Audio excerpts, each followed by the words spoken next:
So now, hello again. So now we're going to do this example here. Okay, let's read it together.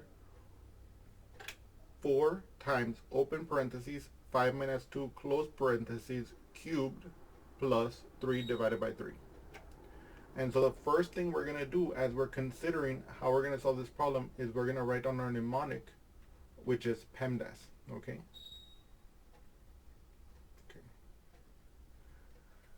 PEMDAS helps us remember what we need to do.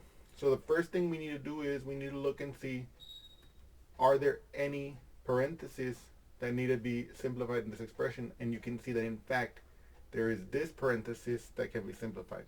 Okay. Now in the parentheses, the only thing that can be done is 5 minus 2. So in the next line, we're going to simplify that and that alone. So we're going to have 4 times 5 minus 2, that's 3. So it'll be 4 times 3 cubed plus, and then 3 divided by 3. Okay. So now we ask the question. We already dealt with the parenthesis. We look at this expression and we start again at the beginning. Are there any parentheses that we need to do? No. In this case, there is a parenthesis, but we can see that the contents of this parenthesis have already been simplified, so there's no more parentheses that need to be simplified. Are there any exponents? Yes, you can see here that in this expression there's that 3 cubed. Okay, so we're going to have to simplify that exponent. So how do we do that? So again, let's do that here real quick. Let me look at this. Okay. So if I have 3 cubed, what does that mean? That means I'm going to take 3 copies of 3 and multiply them with each other. So 3 times 3 times 3. Remember, the exponent tells us how many copies of this number, which is called the base. Okay, let me re-explain that here. Remember, the exponent, the number on the top, represents how many copies of this number, which is called the base, are going to be multiplied together to get the result. So 3 cubed is the same thing as 3 copies of 3 being multiplied together. And of course, here you can see that 3 times 3 is 9. So this is 9 times 3. And of course, you know that 9 times 3 is 27. So you can see that this becomes, in the next line,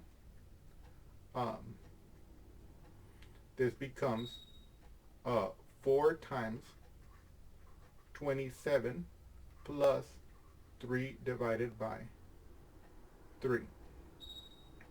So now what we need to do is we need to ask ourselves, we need to go back to our PEMDAS, and we need to ask again, do we have any parentheses? No, nothing that can be simplified in parentheses. And exponents? Not anymore. Are there any multiplications and divisions? Aha! We can see that in fact we have 4 times 27, so that's going to be one multiplication we're going to have to perform, and we're going to have to perform it first. Why? Because we're doing all our multiplications from the left to the right. And then here you can see that there's another, in this case there's the division also. So we're going to do this multiplication first. We're going to do, let me see here, we're going to do this multiplication first, and then we're going to do this division second. And why? Because we're always going to do those operations from left to right. Okay. So let's ask ourselves, what is 4 times 27? So let's do that here. What is 27 times 4? So the first thing I ask is, what is 4 times 7? And that'll be 28. So I bring my 8 down here, and I carry my 2, like this. Then I ask myself, what is 4 times 2? That's 8. What's 8 plus 2? That's 10. So this is going to be 108. Okay? So this is going to be 108 plus, and then 3 divided by 3.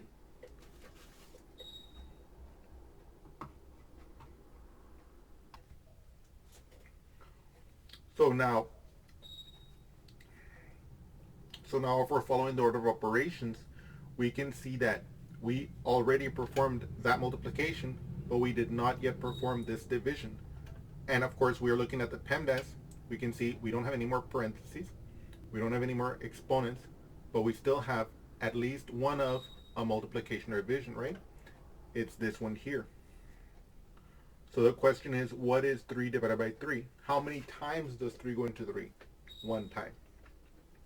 So in the next line we get 108 plus 1. Then here we ask, are there any multiplications or divisions left? No. Are there any additions or subtractions? Yes, there are. Namely, the one remaining addition, 108 plus 1, that's 109. Okay? And so that's how we do that problem. Okay? Okay. And, well, let's look at, and now let's go to another example. Thank you.